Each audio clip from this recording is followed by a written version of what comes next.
Hey guys, I'm Untitled Chapter, and today we are, well, I'm not really sure what we're doing, honestly. We kind of hit our objective of taking Phoenix Gate, and other than that, I guess we're just sort of loitering. I mean, ideally, we do need to come down here and take Vol's Anvil, but it's so far away. Ugh. Are there ritual resources in the Shrine of Kane? I actually can't remember. I feel like it's the sort of place that should. But it's been a long time since I've played the Vortex campaign. I say that. I've played the Vortex campaign a good few times. I should be able to remember where these things are. I just rarely pay attention to that stuff, because past a certain point, it's almost irrelevant, because this just ticks up so quickly anyway, just from owning a big old empire, you know? So, I'm not sure. I'm not sure. Huh. Protector of the Everqueen. Protector of the Everqueen. Do you want to trade? Let's trade. I think this They don't want to trade. I was hoping we would trade. How about you? Do you want to trade? Certainly not. How about non-aggression pact?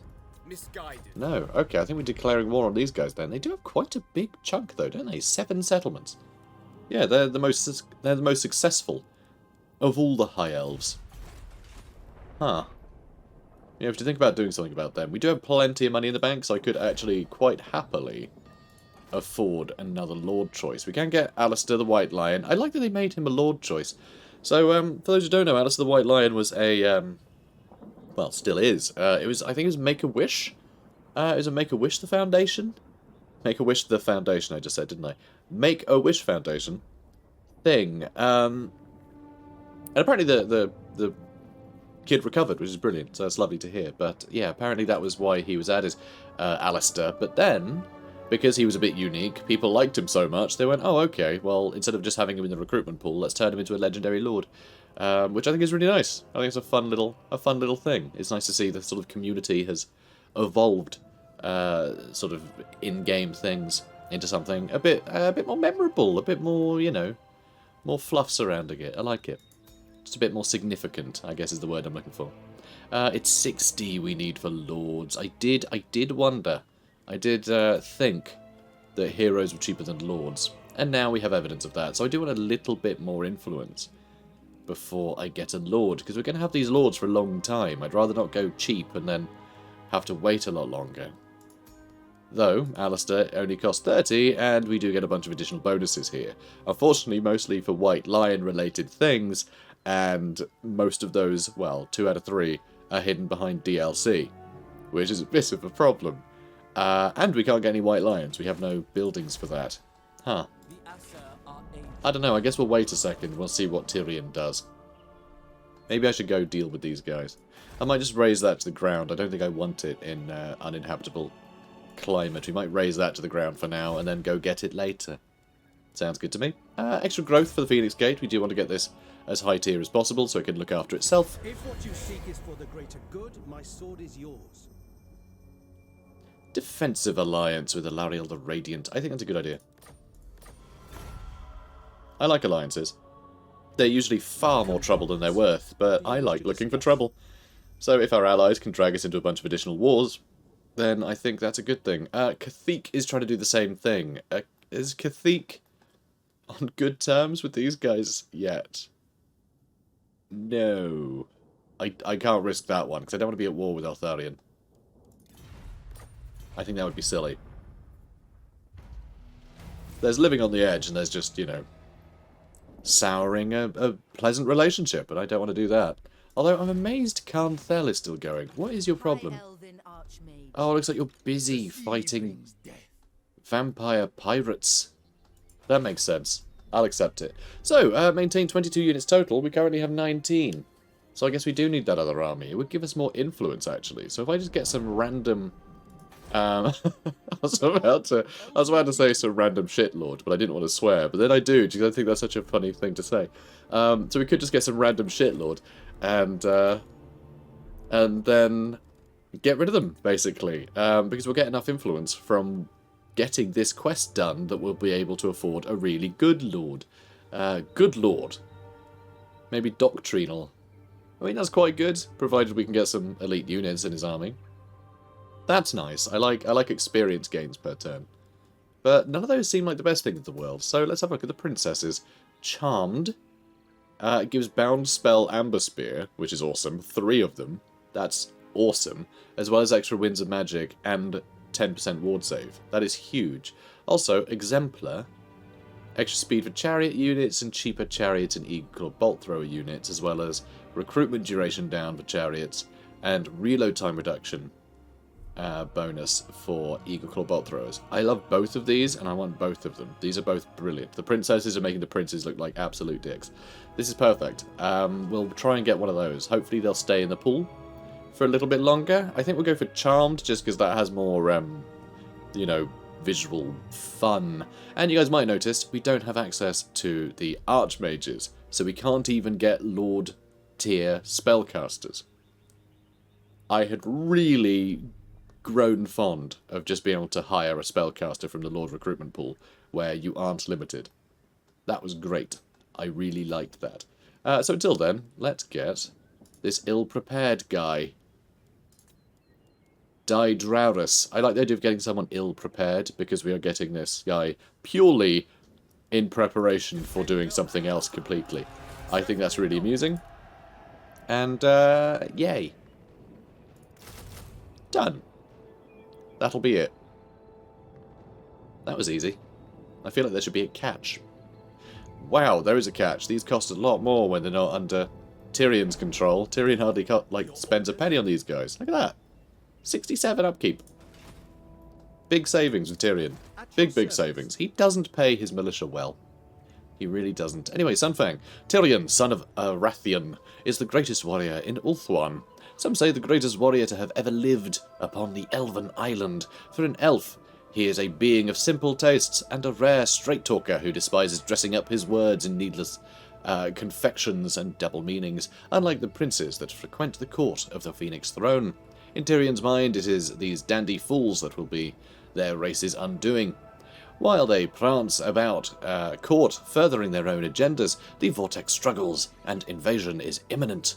Tyrion quits the court in disgust and goes about mustering a force to repel the inevitable. And attacking Illyrian for no reason. Tyrion, heir of an Aryan. And recruit a lord. I did do that. Yeah, I did do that. Hooray. Alright, let's get you down here. And let's get you ambushing. It looks like Shikara is going to do some work to these guys. Which is fine, but I hope they don't get too carried away. And Jiriel, let's get you something. Ooh, some wine would be nice. Let's get some extra cash from the wine. And next turn, these will be finished, and we can sack Dydraurus. And get a good lord. Good lord. Also, this is all good. The immune to attrition and untainted for all provinces. That would be beneficial if I was going to take this area. But I think we're just going to wipe out the faction and let the Dark Elves go grab that again. Or let some of the other High Elves do it. I don't really mind who takes it. I think it's going to lead to a better boss fight than us just taking it and kind of just lumbering me with a bunch of annoying admin for most of the campaign. Because I'm not going to want to put it back once I do take it. I hope you guys understand that. When we do get hold of it, I want to earn it from a proper battle, and I also want to keep it and drive my entire faction into the ground from then. But we don't really have a faction to drive into the ground with ill effects from the Sword of Kane. Not yet, but eventually. My ambush got foiled again. So we've got plenty of influence, which is nice, because it means we're going to replace this jerk. I know, I'm being mean for no reason, but he's a jerk. Charmed is what we wanted, wasn't it? Although Doctrinal is pretty good. Like, if we did have elite armies, then this would be very useful, those extra bonuses. But it's one of those things where if you have elite armies, then who cares about the bonuses? You've already got an elite stack. Who cares? They're going to win every battle. You know, who needs the extra help at that point if the armies you're fielding are just full of Swordmasters and Phoenix Guard? You'll be fine. So let's get Yasmin. Let's get Yasmin. I think Yasmin's the most fun. Also Exemplar, which I do really like. I do like the look of that one. Emphasis on chariots and eagle claw bolt throwers. Those are both fun units. But, yeah, magic missiles are great, especially when she's on sort of dragon. Mounts later. Let's have a look. You are going to be on a dragon, right? Yeah. Put her on a star dragon. It's going to be dope. Also, I could give her the Crown of Authority. Brilliant. Welcome to the team. Also, I could lower her weapon strength by 50%. but that seems a bit silly. Alright, that's all fine. We really need more items. We really do. So that's all done. Marvellous. Next up, this is for Sunfang, so we've got more to do. Occupy, loot, raise, or sack one different settlement. Yep.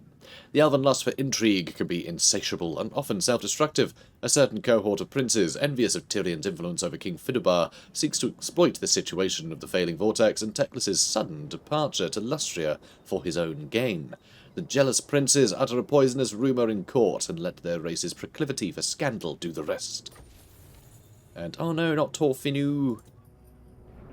It's Finuli happened. Everyone's going missing.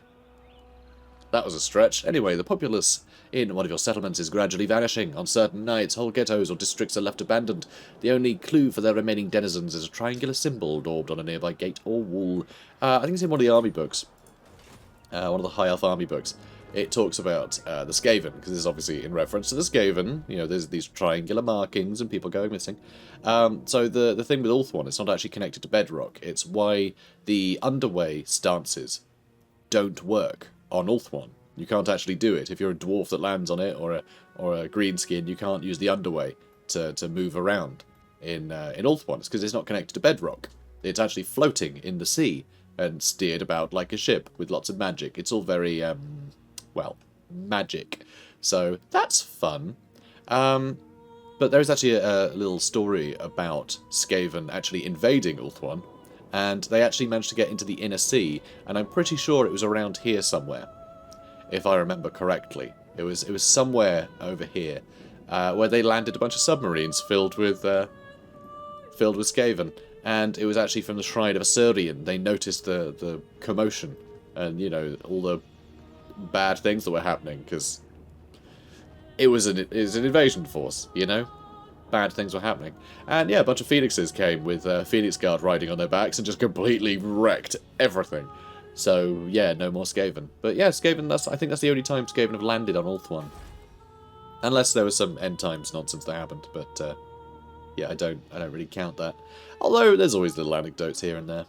That's the thing with Warhammer, it's infinitely expandable and everything is sort of subject to the sort of opinion and perspective of the writer of each thing, whether it be the physical human writer in our world just writing a book for Games Workshop, or literally the perspective that it is being written from, you know? So, and I like that. I like that about it. It's like real life. You've got to piece together sort of a best guess as to reality from all the information you hear. Which I know, you'd think real life wouldn't be like that, but it is. It really is. Now this is good. We're going to build an archive in Ulthoan. I kind of don't want to be building the magic buildings there. See, this is what I find a bit annoying. So you can't get the archive here, can you? So, in Safari, you actually have to wait longer before you can get any spellcasters. Which is completely backwards. You know? That is completely backwards. I know technically this is a better building, but give us the option to unlock the spellcasters earlier, surely. You know? It's kind of their thing. Oh well. Right, let's grab that. Lady of the Phoenix Court. And now, what are we going to get for you, huh? Probably just get a bunch of spearmen. I'm also going to get stuff in global recruitment, just because we have so much money that I'm happy to spend a bit of extra on recruitment there. So 2 turns, and we got most of an army. I would like to get some other recruitment building, though. I mean, that's why this is a shame that I'm building that. But actually, we do have another building slot. So I suppose what I could do... I could build the Elven Forge, so we can get a nice mixture of Tyrion chariots and Eagleclaw bolt throwers. Or we could go with the Grazing Meadows and get up to Silver Helms, so we can just get the sort of classic heavy cavalry, you know? Sort of the mid-tier heavy cavalry. And some Illyrian Reavers are quite nice too, they're quite beneficial. But yeah, maybe I'll just go with the Silver Helms. I don't think Silver Helms are quite as fun as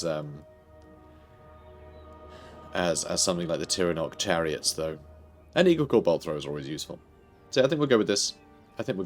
I would love to get the Shrine of Kane built at some point, but we can only build so much here. So let's see, actually, we're going to have 3 building slots left after this. And we do obviously want to build this one, the Court of the Phoenix King, but other than that, I think we are probably fine. Oh, and I would quite like the Elven Embassy, actually. That's going to give us additional cash, which will... I think will, you know, multiply thanks to all the other effects we have going on. So that could be quite beneficial. So yeah, I would like to get that embassy at some point. But yeah, I do want to get more recruitment options, so I am going to build that now. And we'll probably get rid of the archive at some point later down the line. I just want to build that now while I can, because it's very important that I get spellcasters in my army and start leveling them up rather than waiting for, you know, years to get any. So, where are you going to go now? So it looks like Tor Amlek is being taken by Shikada. So I think we're going to head straight. Oh, hi. Hi there. We head straight for the Shrine of Kane. Oh, right. Yeah, there's a guy in the way. I was going to say I just want to set a path, but pointless. Pointless doing that. So the Phoenix Gate is still chilling. How long before we get population surplus? So we need 2, which can take 3 turns, and probably, what, another 5 or 6 maybe? I'll check back on it in a few turns and see where it's at. Oh, good. So, Sword of Kane, ambush. Oh, I can't be bothered to fight that. That's nothing. Even with the Sword of Kane, it's just going to be she triggers Widowmaker and then gets hit by a bajillion arrows and dies, so there's not really a lot going to happen. I am ready to fight. That's fine. We'll go with Forced Labour.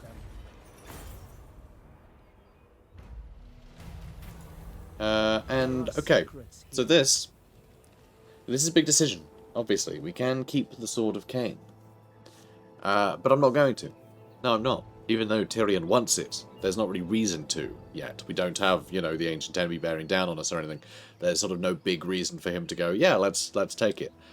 So, the Sword of Kane will always be drawn to the powerful. You have defeated its most recent owner, and even as their body cools, the sword cools to you. The power of a god bound within the blade waiting to be unleashed. So by rejecting it, it means we can then get it again later. It's not really a problem. It just needs some more drama, I think. Because imagine, right? Imagine the TV show that is Tyrion, My Wayward Son. And which is obviously narrated by an Aryan. There's the link, you see. Because I mean, it's not his son, but it's his great-great-great-great-great-grandson. But it's narrated by an Aryan talking about Tyrion, his wayward son. You see, because he's going because he's going to grab the sword. It's clever, okay? It's clever, all right. I don't need to give you the pitch, okay? It's a great show on HBO. So anyway, you watch the episode, the one where Tyrion has the chance to take the Sword of Kane, but like it's really early in the season. You're like, he can't be taking that now. It's too soon. But you can tell he really wants to take it, and then it cuts away, so you don't see his decision, and everyone's worried. Elariel stood outside, going, "Oh my God, what if he takes it? He wouldn't take it." And all the other you know damsels or whatever in her, you know, all the other handmaidens and things that are going, "Oh no, of course not, no. But we think he's going to take it." But then he steps out. And he's just like, "Oh no, put it in a sack." And everyone goes, "Oh, thank God," because it really looked like he was going to take it. Coming soon on HBO. So anyway, Tyrion. Still don't know what to dedicate to. Don't know what to dedicate to. Certainly not Kane. No. Certainly not Kane. What though? I mean, Assyrian would be quite a good one, but it just wouldn't help him much. Just, you know, thematically pretty good. I mean, Isha would genuinely be useful. You know, and useful now. But again, quite tame.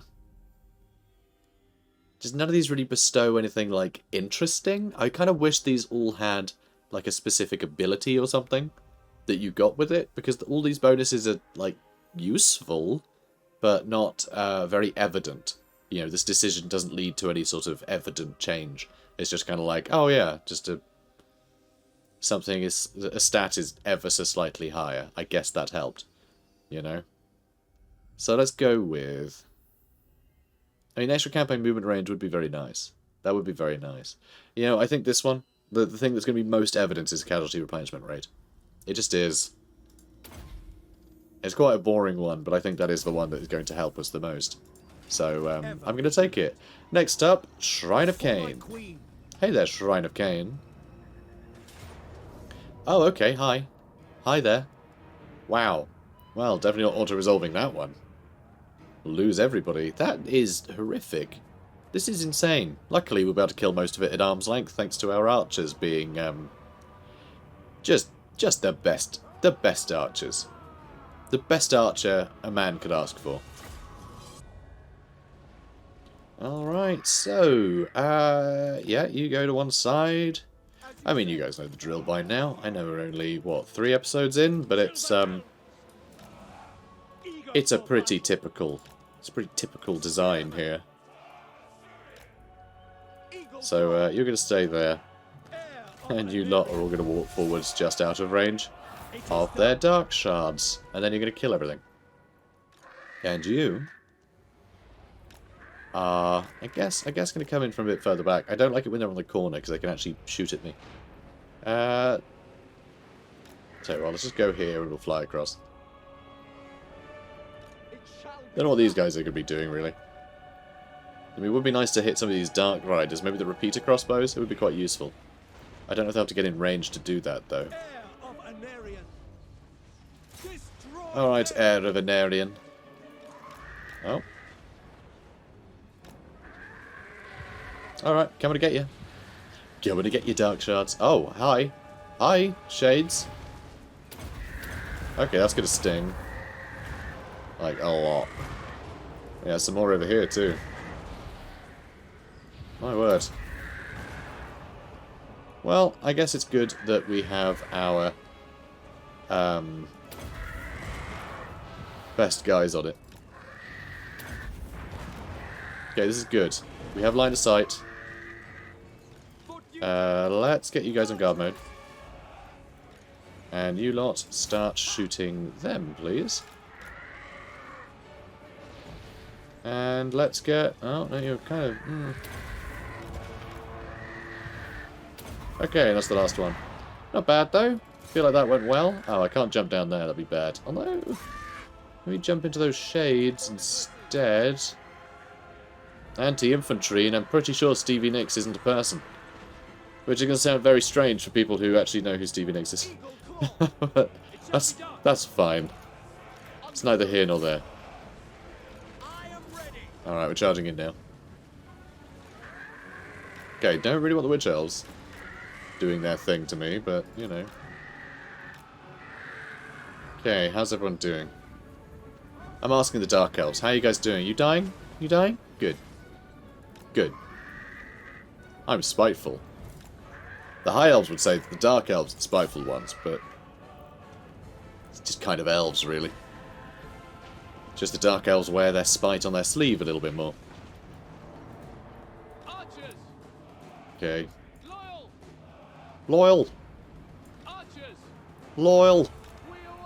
I like how they shout loyal. Loyal! They're shouting Lyle or something, I don't know. It sounds like a name. Loyal! Get over here!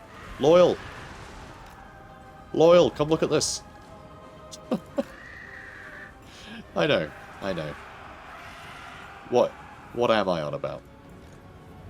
That's for you to decide. Alright, Hargath Executioner's time. Where are you going? Oh, you're chasing them off. That's fair enough. So we do have some good armor piercing, which would be nice for fighting these executioners, but I think we're just going to get in here. Tyrion. And how are the archers looking? So those great swords look like they're in need of... Oh, no, they're gone. Don't look like anything, apparently. Okay, come on. Really just mess up this Death Hag, okay? That's going to impact the balance of power rather nicely. And I want my balance of power to be nice. So, let's all aim for these Hargath Executioners. Where are you guys going? Come on. Come on now. Okay, Death Hag got terrified, which is good enough for me. Everyone get a leadership bonus, even though it's completely unnecessary. That's what I like to see. And, oh yeah, you should be on a better stance, I suppose. Attack whatever you like. Just attack what you like. Good. And here come the Silver Helms. And Stevie Nicks crushing it. Well, Dark Riders, are you proud of yourselves? Are you proud of yourselves, huh? With your snarly horses. They are very snarly horses. Very snarly horses. So, I think that's a win. Balanced power would suggest it.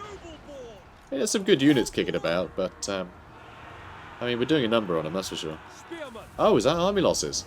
Oh, brilliant. That was quicker than I thought it would be. Marvellous. Well played, guys, well played. Hey, hang on a minute. This is the Shrine of Kane. This doesn't look like the Shrine of Kane to me. Does not look like it at all. Also, the Shrine of Kane, I'm pretty sure the aesthetic surrounding Kane is the aesthetic that Malekith was predominantly emulating,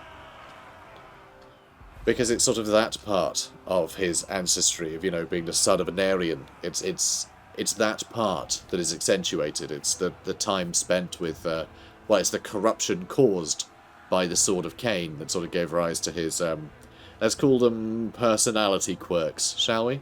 And also, he has absolutely sort of fetishized the look and styles, you know, the aesthetic values of the Shrine of Kane, as opposed to the typical high elven hoity-toityness. Sorry if I'm getting too technical, but basically I'm saying that this should look like a Dark Elf settlement, because that's what's being emulated by the Dark Elves. But anyway, close victory. Okay, so we are going to occupy it, even though it sucks so much. It really sucks. But we need this stuff built. None of this stuff, though. We need to get rid of that, so we can actually build the,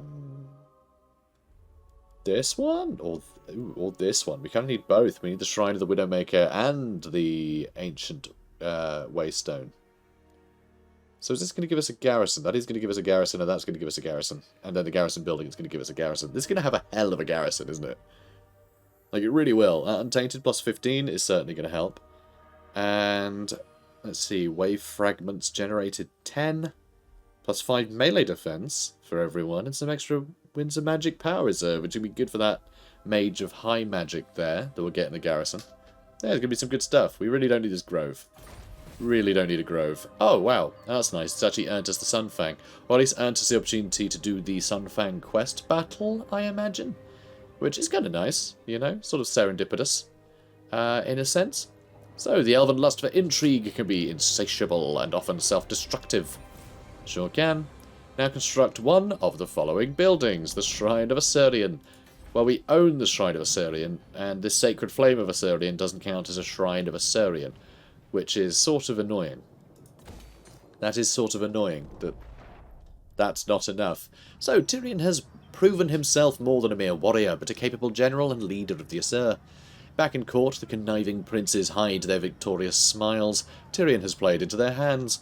The princes whisper to others that the so-called defender of Ulthoan has grown out of control, and that he should be ostracised from Finnebar's warrior council. They say all this while sipping their finest wine from silver chalices, and secretly agree to reconvene in Safari. Of course, even as these nobles bask in their self-congratulatory hubris, they forget that while Tyrion is no politician, he is certainly no puppet either. It will soon be time to teach these fools a lesson in manners, and he will not need Sunfang to do so. Ah, could you just get Sunfang, though? Like, you could have it anyway. You could go pick it up. From, I don't know, the Fang store, I suppose? I don't know. The Shrine of Kane is yours now. Within sleeps Widowmaker, Anarian's bane and the god of murder's own blade. Consecrate the area by building the altar of Kane, and the power will be yours to wield. Alright. Executioner. Cut off an enemy's head and kill the body too. So it is with the leaders and their armies, but not Hydras. No, not Hydras. Okay, good. Tyrion, my boy. So, Bloodline of Anarian. Obviously makes people unhappy, but makes him more violent. We'll go Majesty of Ulthuan, who will buff nearby people. Other high elves will like us more, which is nice that I am actually trying to unify things. I have been talking about unifying quite a lot. Also, income from all buildings in the local province goes up a bit. Global recruitment capacity goes up for the faction. Righteous Cause makes all armies cheaper. And the Untainted is nice too. Or we could just make him really, really powerful personally, but he's going to be powerful enough anyway because he's Tyrion. You know, I did say, like, oh, you know, I could lean into the rubbishness of it all, into all these negative effects, and that might be more interesting. But I don't know how interesting this stuff will be compared to being able to field more armies and things, you know? Just having more stuff to play about with sounds better to me. And more flexibility for recruiting, you know, global recruitment and things. I think this gives us more flexibility as a nation, which should lead to more interesting stuff going on, and less babysitting things like public order. So, I don't know. I don't think we need the bloodline of an Aryan stuff. I'm saying that because this will lock out this and vice versa, you know, in case that wasn't clear. I sort of take that fact for granted. But yeah, I think I might go Majesty of Ulthoan.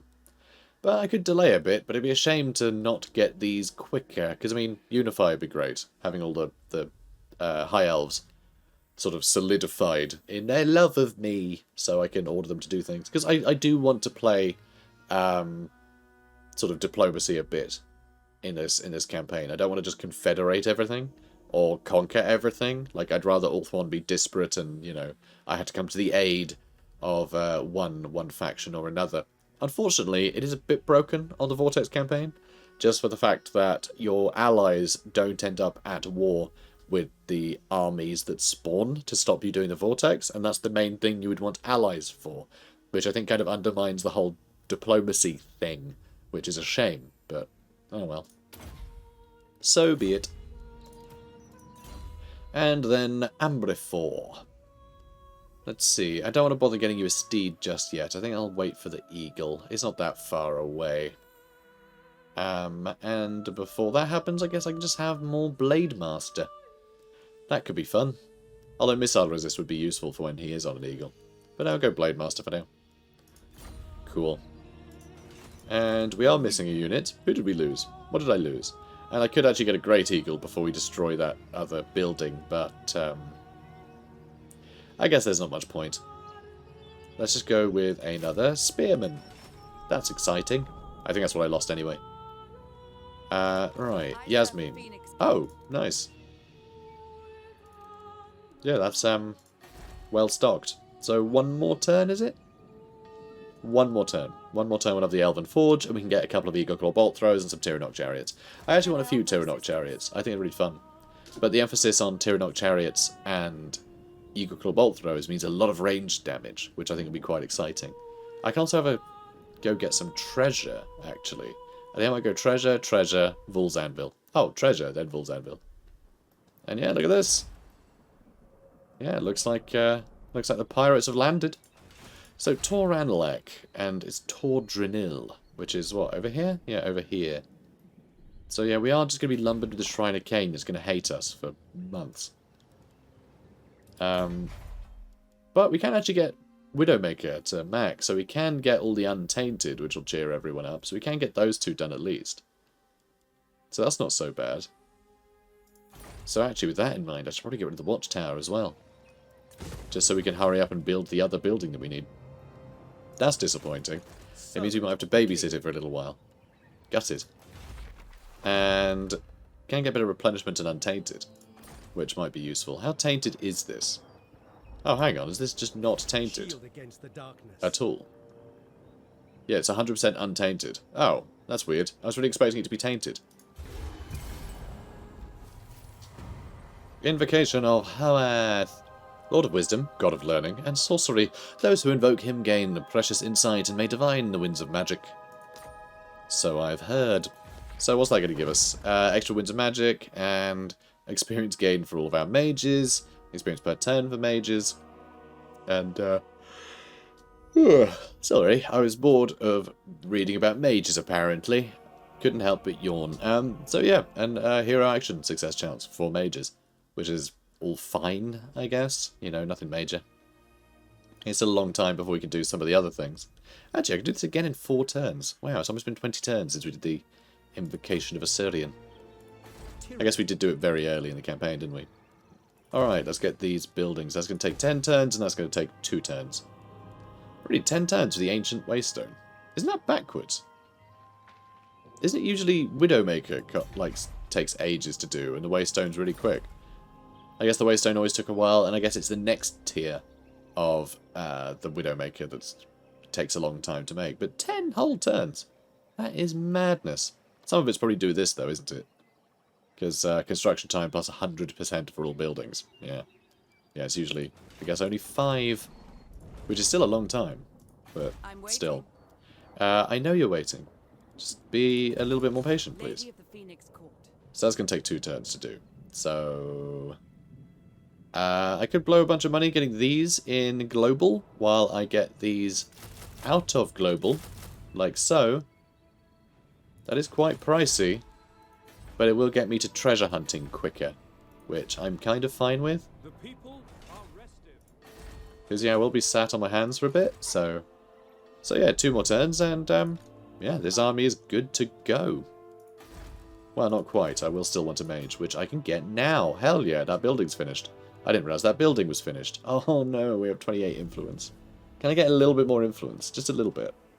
Okay, we only need 40. Need 12 more. Lady of Ulthoan. Where am I going to get 12 influence? Protector of I don't want to waste my time on some crappy, not very influential person. So I tell you what, while Tyrion is having to babysit the Shrine of Kane, which I'll probably have to do for a while, let's go pull some influence out of a settlement somewhere. Yeah, I can do it there.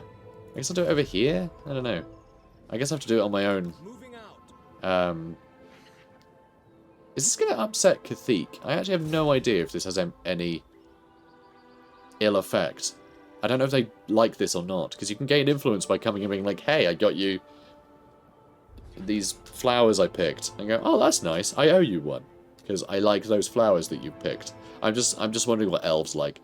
An agent action doesn't necessarily need to be a negative thing, right? But there is a chance that he could become wounded while picking said flowers. So I'm not sure. This has gained 3 influence per turn over 5 turns. Destruction. It'll help, you know. Also, when you say destruction when you're about to do that, that doesn't really make me feel any better.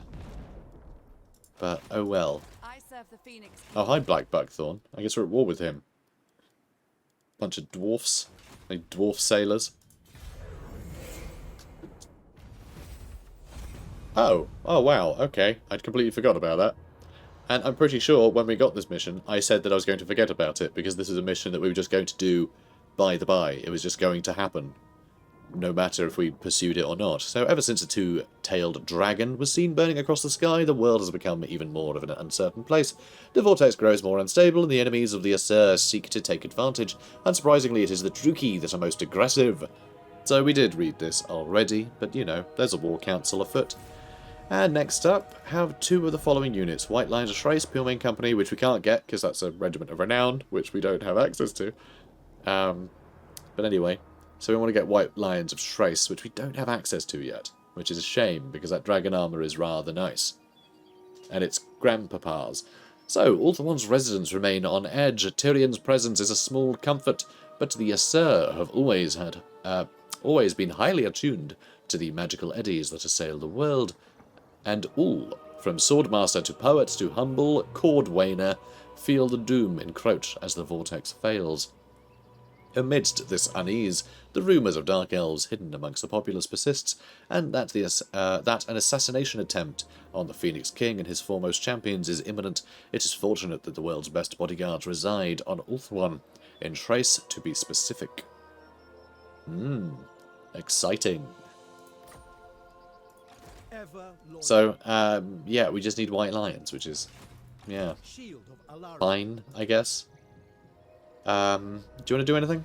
I mean, global recruitment's full right now, but if we're going to be sat here for a while, it might be nice to get a second Eagle Claw Bolt Thrower, or even some chariots, but I think a second Eagle Claw Bolt Thrower. I like having these in pairs.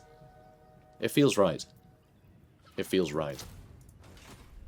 So right. This is going to cost me a fortune, isn't it? It's going to cost me like another grand. Yeah, we're going to be a little less flush with cash soon. Although, Torfinu may be able to help me out with that. Though also maybe not, because I do kind of want to make sure this is defended for when I start doing rituals, which is a problem. That'll help, though. Alright, that'll do. That'll do lovely. Cool. You sure are. Oh, hang on. Can you reach yet? What do you require? And can you do anything with that? You can assassinate that guy. I don't think that's worthwhile. Secure influence. Now, succeed or I'll be... No carnage. You're trying to gain influence, okay? Go and razzle-dazzle them. Failure. You're bad at your job, okay? You know that, right? Also, I just realised I'm filling up that slot, which I don't actually want to do, because I do want Amraphor to join the army again in a second. So never mind. Could put up secure influence, though. Influence is increased by an additional 1. Now that I can get behind. Sounds good to me. I'm glad he failed, because now he'd better do this and gain even more influence. Not much more, but, you know, some. Also, we have a bunch more influence because we did a quest, so actually I can get that spellcaster that I wanted anyway. So this was all pointless. So I did say Law of Life, didn't I? I did say Law of Life. But do I necessarily want Law of Life in this army that doesn't rely on any sort of big, you know, single model entities? I could bring someone who's incompetent. That would be a laugh. That's really cool. I really like Incendiary as a thing. I do like that. I do wonder, though, if I have a Mage of Fire, will I have access to dragon mounts for them? Will I have access to them? Will it tell me? Sun Dragon. Okay. That makes it worth me just going for a Firecaster immediately, because just having another dragon would be really cool. Research rate up is going to be incredibly useful, but if I'm going to put her on a dragon, I want to have cool stuff. Except that's... Slippery is not exactly great. It's fine, but... Although Limber puts speed up by 30%, so that'll be a really quick dragon, which is suddenly very exciting. And the extra 20 melee defense is actually just innate. That's huge, actually. I thought it was just that they would get Slippery, but no, that's actually a huge bonus. And then Slippery will augment that further. Okay, that's awesome. We're going to get Lothule? Lothule. We're going to get Lothule. By the White Tower. Excellent. I sense items You go join go join Yasmin. Lady of the Phoenix Court. Yasmin and Lothule. Excellent. Excellent news. I am going to try and get more influence out of that, though, and run back to Tyrion. Because at some point, now I know it'll be a little while, but at some point, I will be able to put up hero capacity for mages and get another mage, which would be great. I'd love that a lot. Also, I'll be able to get some swordmasters. Swordmasters are fun. Alright, let's crack on. Dydraurus is ready, but we'll never recruit him again, because he's not very good. Cartridge ammunition, whereby bolts and arrows can be stored for swift access when the ebb and flow of battle demands. Smash it to ruin. Success. Good, so we should be getting some influence now. Good.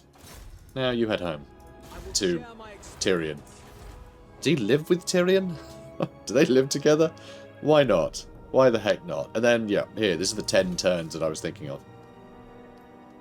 So that's going to take a while. But, yeah, this is all good. Mage of Ulthoan. Marvellous. So we have a second army. Sight. So that second army is going to go adventuring. There's actually a few bits of treasure. I say a few bits. There's, yeah, okay, 3 bits in the Inner Sea. Now I'm thinking I might actually, I might circle the vortex, as it were, before heading out towards Vul's Anvil. Because, like, these treasure opportunities could actually keep us stocked up while our income is lowered. By Yasmin, but still. I think it'd be nice to do that. It'd be a good investment. Okay, well, we're going to end the episode here anyway. But, guys, we're making progress. Alright, we've launched the dragon ships, and we're ready to roll. Or whatever ships do. Keel, I suppose. We shouldn't probably do that, though. Anyway, guys, if you enjoyed this, comment, like, subscribe. I'll see you in the next one. Take care, guys.